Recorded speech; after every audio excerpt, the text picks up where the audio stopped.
महिला बैंक महिला सशक्तिकरण की एक नई पहल और महत्वपूर्ण कदम। भारतीय नवोन्मेष संघ ने भारत में इसके लिए कमर कसी और महिला बैंक महिलाओं को आर्थिक आत्मनिर्भर प्रदान करेगा, साथ ही साथ सामाजिक व मनोवैज्ञानिक रूप से मजबूत भी करेगा और विश्व के सभी सामाजिक संगठनों को जोड़कर एक महासंगठन की घोषणा जल्द से जल्द करेगा। कार्य करना चाहती हैं, बट इन सब चीज़ों के लिए बिना आपके सहयोग के हम सभी आगे नहीं जा सकते। देखिए, हमारे देश की ये परंपरा रही है कि हम हमेशा से वसुधैव कुटुंबकम की भावना लेके चलते आए हैं। भारत हमेशा से अपने इन्हीं जीवन मूल्यों के लिए जाना जाता रहा है।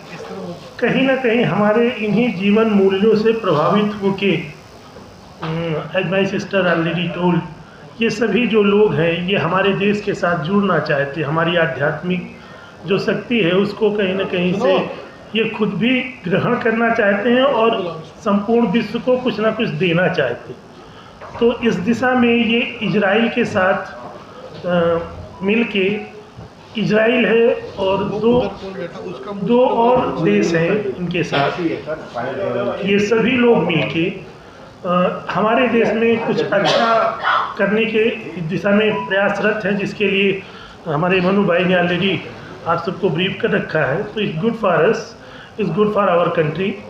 और देखिए, चूँकि हमारे प्रधानमंत्री जो कि मेरा आदर्श है, I feel proud with him, तो माननीय मोदी जी, उनका विजन ही है कि इस राष्ट्र को किसी भी रूप में आगे ले जाना।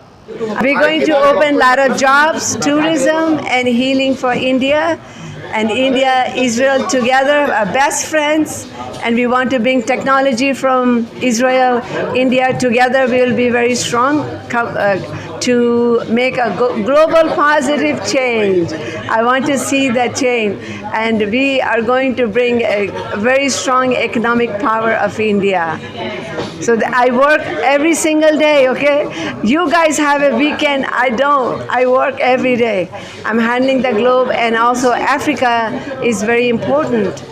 So I'm bringing a lot of stuff from Africa here, taking stuff from Africa there, because Africa is open.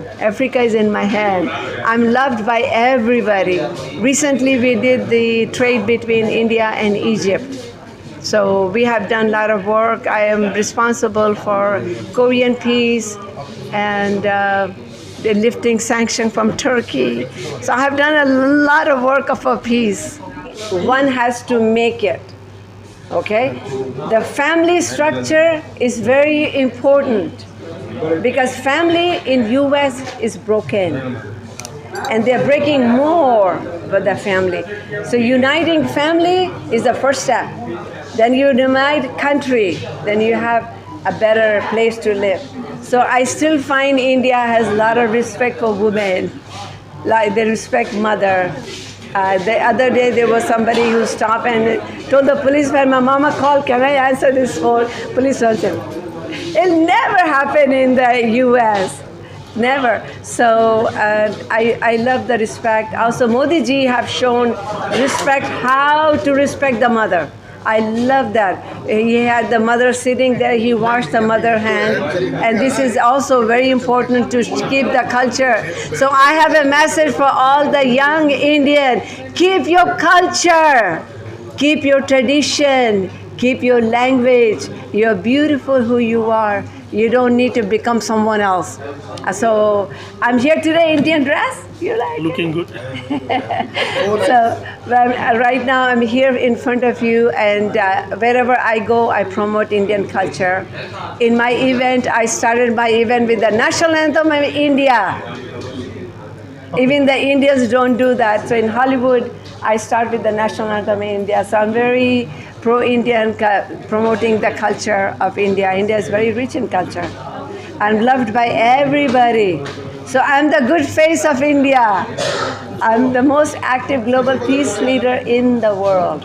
with great. क्या है इसका, क्या उद्देश्य क्या है? देखिए, उद्देश्य एक ही है कि हमें अपने देश को विश्वगुरु कैसे बनाएं, उसी पे हम लोग काम कर रहे हैं। हमारा जो संगठन है भारतीय नमो संघ, वो आर्ट फॉर पीस के साथ टाई अप करके ये प्रोग्राम करवा रहे हैं। आज डेमोनी आर्यनी जी हैं जो भारत में पैदा हुई पर रहने वाली है, ब्रेव हिल्स USA की हैं, और एक आर्ट फॉर पीस बड़ी ऑर्गेनाइजेशन की इंटरनेशनल प्रेसिडेंट है। ये भारत से प्रेम रखते हैं और भारत के लिए बहुत कुछ करना चाहते हैं, भारत के उत्थान के लिए, विकास के लिए, प्रगति के लिए।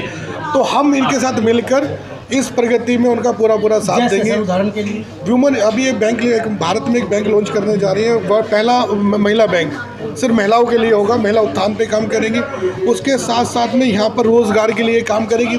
दूसरे देश से इन्वेस्टमेंट आएगा, यहाँ पर तमाम तरह के रोज़गार होंगे। तो हमारे जो कुछ हद तक कहीं ना कहीं हम भी गिलहरी की तरह राम सेतु बनाने में अपना योगदान देंगे। मोदी जी काम कर रहे हैं, हम उनके साथ काम कर रहे हैं। आज की जो प्रेस कॉन्फ्रेंस रखी गई, हाँ जी, कहीं को लेके रखी गई, आखिर क्या संदेश देना चाह रहे हैं इसके बारे में? सर, जो आज मुन्नी शो था, ये मुन्नी आयरन शो, इसके अंतर्गत बहुत सारे विज़न को लेकर ये प्रेस कॉन्फ्रेंस रखी गई। उनका एक बहुत बड़ा विज़न है, स्त्री सशक्तिकरण की मुहिम में उनका एक बढ़ता हुआ कदम है, जिससे हम 2047 यानी 2047 का 100 वर्ष पूरे होने पर एक बड़ा विज़न मान सकते हैं, जिनके अंतर फेडरेशंस ऑफ नेशन यानी राष्ट्र का महासंघ के नाम से उन्होंने एक कंपनी खोली है, जो अपने इंडिया में खोलना चाहती हैं वो, और कई और देशों में उन्होंने खोली है। इसमें उनका महत्वपूर्ण विज़न है कि महिलाओं के लिए वो एक विशेष बैंक खोलना चाहती हैं, जिसमें उन्हें ऑफिस ना खेलना पड़े, कंफर्ट जोन मिले, जहां स्त्री सशक्तिकरण की मुहिम को आगे बढ़ाया जा सके, आर्थिक रूप से स्वतंत्र हुए बिना किसी महिला की बात आर्थिक रूप से नहीं की जा सकती सशक्तिकरण की। उसमें एक अच्छा कदम उनका ये है कि वो विदेश मुल्क में रहकर भी भारत के प्रति इतना अच्छा सोचती हैं, पैसा लगाना चाहती हैं, युवाओं को रोज़गार देना चाहती हैं, युवाओं के लिए अनेक तरह की कंपनीज खोलना चाहती हैं, या मैनेजमेंट की एक कंपनी खोलना चाहती हैं, दूसरा इंफ्रास्ट्रक्चर की एक कंपनी खोलना चाहती हैं, तीसरा उनका मानना है कि लाइफस्टाइल बहुत ख़राब हो रही है, लाइफस्टाइल को कैसे ठीक किया जा सकता है, क्या खाना है, कितना खाना है, कैसे खाना है, कैसे जीना है, अपने लिए क्या करना है, मेडिटेशंस कैसे करनी है, योगा कैसे करनी है, बहुत सारे विजन्स हैं। उन सबको सम्मिलित करके उन्होंने फेडरेशंस ऑफ नेशंस की स्थापना की है, जिसमें उन्होंने बहुत सारे बिंदुओं की बात की है। और ये जो बैंक है वो एक अनूठी पहल इसलिए मैं कहूँगी क्योंकि इस तरह के बैंक यदि होंगे तो महिलाएं इन्वेस्ट करेंगी, वहाँ से अपने नए रोजगार की भी शुरुआत कर सकती हैं, लोन लेके नए रोजगार खोलने से वो आर्थिक रूप से स्वतंत्र होंगी।